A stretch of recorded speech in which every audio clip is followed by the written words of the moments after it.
Olá a todos, nessa videoaula eu vou estar mostrando de modo mais prático e aplicado os animais peçonhentos. Então, tem uma pequena coleção que foi doada pelo Instituto Butantan, exatamente para ser utilizado na aula prática. Então, inicialmente, vou apresentar aqui a cascavel, tá? Então a Crotalus duriçus. E exatamente por estar gravando, eu vou inicialmente, já tinha posicionado aqui, mostrar a característica, né, das serpentes Crotalus, da família Viperidae, né, Crotalus, Bothrops e Lachesis, que é exatamente esse dente, esse tipo de dentição relacionado a uma dentição que ela se esconde, e a dentição do tipo solenóglifa ou solenoglifodonte, como preferirem.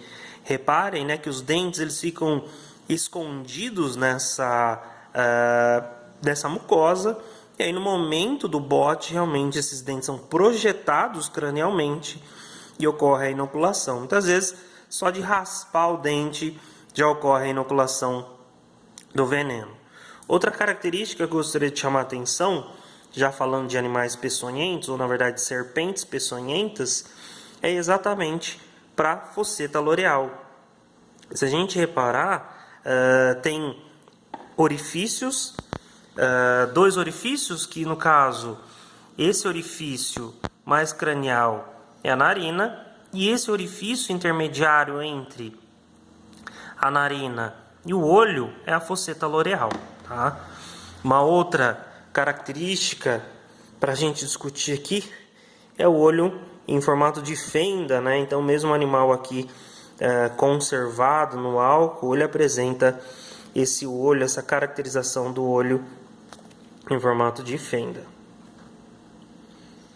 Então, aproveitando que eu estou com esse exemplar, é o exemplar da cascavel, né? Crotalus duriçus.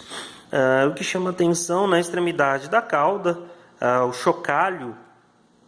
Esse chocalho tem tamanho variado, não tem relação com a idade da cobra, né? Porque muitas vezes esse chocalho se quebra, enfim. Ele está relacionado com o número de equidizes, né? Ou muda, e na verdade esse número ele não é tão preciso, né? Porque, como eu falei, esse chocalho muitas vezes ele se quebra. A cascavel, ela tem como característica essas escamas mais pontiagudas, tá? Sem contar, né, da cauda em chocalho. Esse animal, esse exemplar é um macho, tá?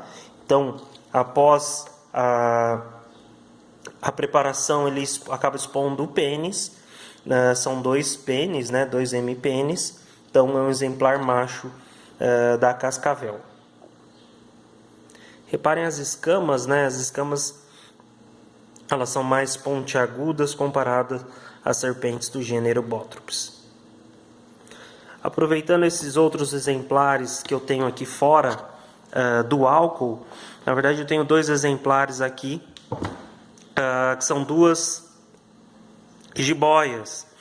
As jiboias, né, a boa constrictor, ela não é um animal peçonhento, tá? Mas se a gente reparar aqui, os dentes são bem pontiagudos, então acabam machucando. E claro, né, a associação da boa constrictor, assim como a sucuri, está relacionada à constricção da sua presa. Não é um animal peçonhento. Se a gente analisar aqui na ponta do meu dedo, a gente observa somente a narina. Não tem nenhuma outra estrutura intermediária que seria a fosseta loreal. Tá? Então é um animal não peçonhento aqui, a jiboia. O formato da cabeça é diferente, né? Se a gente comparar a cabeça da cascavel e a cabeça aqui da jiboia. Esse é um exemplar macho, tá? A gente está vendo ali o hemipênis protuído. E aqui uma outra jiboia, porém esse aqui é um exemplar fêmea. Então reparem a diferença de cabeça. E aqui a gente não tem o hemipênis, né? Por isso é um exemplar feminino. Aqui atrás a gente observa outros animais, outras serpentes peçonhentas, Eu vou começar pela coral, no caso é uma coral verdadeira essa aqui, esse exemplar. Tem diferença, né? Na verdade, o que vai diferenciar a coral verdadeira, a coral falsa, basicamente a dentição. Tá? Então aqui a gente tem um exemplar da coral verdadeira. Geralmente são animais menores. Então, se a gente comparar a coral verdadeira com a coral falsa que está ali do lado, a coral falsa lá é bem maior. Tá? Algumas pessoas comentam em relação ao padrão de coloração, enfim, existem algumas características, como por exemplo, número ímpar, né, no caso da coral verdadeira, número ímpar, né, de anéis pretos, dentre outras características, tá? Mas realmente o que define, que diferencia é o tipo de dentição. Então aqui uma coral verdadeira, uma Micrurus corallinus. Aqui a coral falsa. Existem vários tipos de coral falsa. Essa aqui é uma Oxypus gibbei, uma coral falsa. E aqui do lado a gente já entra no gênero Bothrops. Essa primeira Bothrops é uma Bothrops alternatus, é a famosa urutu cruzeiro, né? Até vou dar um close aqui na cabeça dela. Comentam da cruz na cabeça, enfim, acaba sendo um pouquinho de lenda, de crendice. É uma cobra, uma serpente muito bonita, e ela tem essa característica, né, dos anéis, do gancho de telefone, né, melhor dizendo, tá? A cauda, ela termina, é uma cauda que a gente chama de cauda lisa, então diferenciando aí, por exemplo, das serpentes do gênero Crotalus, e também, né, a surucucu, ela acaba sendo diferente também, porque ela tem uma semelhante a um pico de jaca, né, por isso ela é chamada também de surucucu pico de jaca.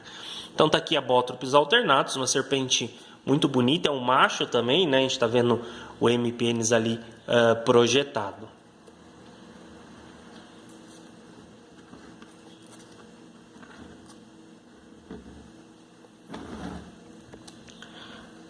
Essa próxima serpente também é do gênero Bothrops. É a Bothrops mugine, tá? Também conhecido como caiçaca. É uma serpente também bem bonita, né? Distribuição do padrão de cor. Reparem aqui na fosseta loreal entre o nariz e o olho, em formato de fenda, né? Geralmente a fosseta está um pouquinho mais para baixo dessa linha. Essa aqui é a Bothrops mugine, ou caiçaca.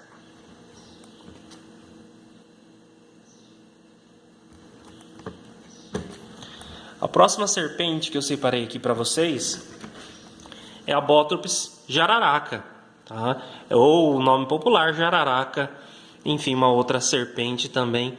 Alguém deve estar falando, pensando, pô, mas esse desenho lembra o gancho de telefone, né? Então eu vou colocar aqui ao lado a Bothrops alternatus, vocês vão ver que realmente tem uma diferença, tá? Na Bothrops alternatus, que é a serpente que a gente está vendo à esquerda, o gancho de telefone ele tem um contorno, né, preto, meio esbranquiçado logo na sequência.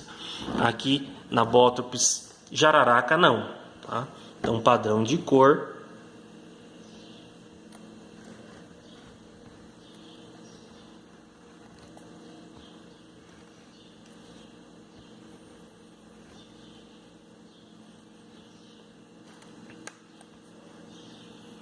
Voltando na cabeça.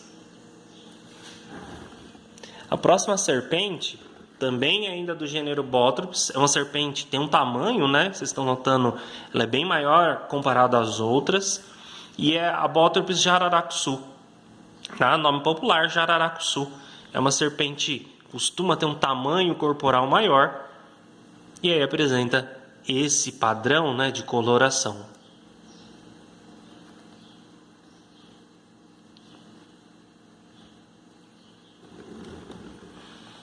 A próxima serpente, assim como a gente acabou de ver a jiboia, é uma serpente não peçonhenta.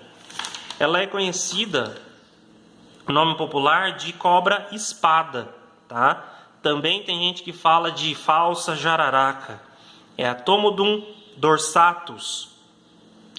É uma serpente que ela tem esse nome de cobra-espada, porque em situação de perigo, né, ela se achata, fica parecendo uma espada. Então ela tem essa característica um pouquinho parecida, né, com o que acontece com as serpentes ali, a cobra naja, né, que ela tem essa capacidade de mudar a conformação do corpo. Então tá aqui a cobra-espada. Se a gente notar, ela não tem fosseta loreal, tá? Então por isso ela só tem a narina e o olho ali na mesma linha, não tem fosseta loreal. Outra serpente que eu separei aqui para vocês é uma serpente não peçonhenta também. É uma serpente relativamente comum da gente observar, né, da gente encontrar, e ela é conhecida como jararaca, ou jararaquinha dormideira, ou só dormideira. É a Dipsas micani. Ela tem essa característica, né, dessas linhas pretas ou anéis pretos e essa coloração meio acinzentada entre esses anéis enegrecidos, tá? Ela é conhecida como falsa jararaquinha, jararaca dormideira, mas ela não é peçonhenta. Isso é um ponto importante da gente frisar e relembrar. Agora, pessoal, eu vou passar para a discussão de escorpiões e aranhas. Nos escorpiões, o primeiro que eu separei aqui para vocês é o escorpião amarelo. É o famoso Titius cerulatus, tá? Então é o escorpião amarelo. Tá aí a característica dele. É um escorpião muito comum, tá? Aqui em Lavras a gente encontra até com uma certa facilidade, infelizmente.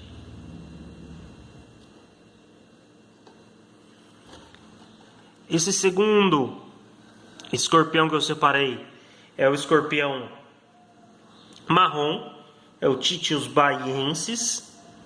Reparem que ele é mais escuro comparado ao escorpião amarelo.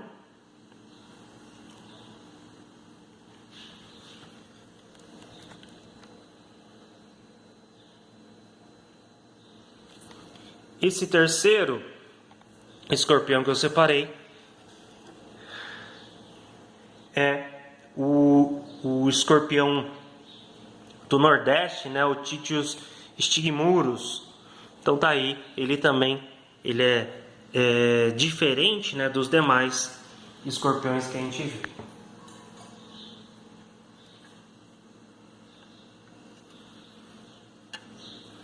Mudando um pouquinho o posicionamento, reparem, né, que a carapaça ela é diferente, a coloração com o escorpião amarelo e o escorpião marrom. Em relação aos escorpiões era isso. Agora a gente entra, né, nas aranhas. A primeira aranha é uma aranha de grande importância, né, que é a aranha armadeira, também conhecido, né, como aranha de macaco, aranha de bananeira, a foneutra. O que chama atenção são aranhas relativamente grandes, e aí estão todas conservadas aqui no álcool. É um animal que eleva, né, as primeiras patas ali para cima, né, em posição de ataque, demonstrando, né, uma quelícera que realmente é uma quelícera bem desenvolvida. Então aqui eu tenho 3 exemplares, tá, em potes diferentes. Outra armadeira, outra foneutra, e aqui também outra foneutra que chama atenção pelo tamanho da quelícera, né, que a gente consegue ver aqui. A próxima aranha é a aranha marrom, tá? Loxosceles. É uma aranha menor, né, do ponto de vista de analisando o tamanho, porém uma aranha aí com propriedades do veneno bem complicadas, né, uma síndrome dermonecrótica importante. É uma aranha bem menor, enfim, uma característica, né, desse tipo de aracnídeo, desse animal peçonhento.